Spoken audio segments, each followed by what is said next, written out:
Welcome to Chillin' 101. We hope this video helps. You start by confirming accounts and updates. This avoids permission headaches. Sign into the Google Home app with the account linked to your speaker, and make sure Apple Music is active on your Apple ID. Once done, update the Google Home app and the speaker firmware, because older versions block music service linking. Make sure Bluetooth is off for initial linking to force cloud account connection, and keep your phone on the same Wi-Fi network as the Google Home device.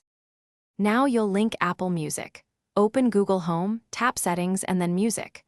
Once in Music, select Apple Music from the list and tap Link Account.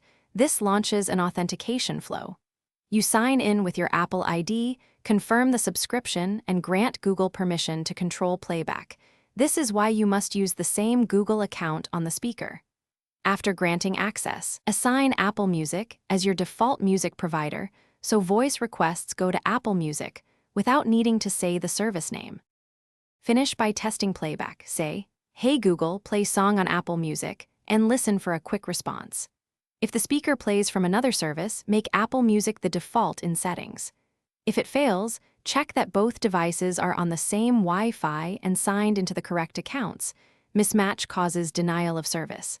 As a last resort, restart the Google Home and your phone, unlink and relink Apple Music, and update apps. This clears cached auth tokens and usually resolves persistent errors. Thanks for watching. Consider subscribing if we helped you.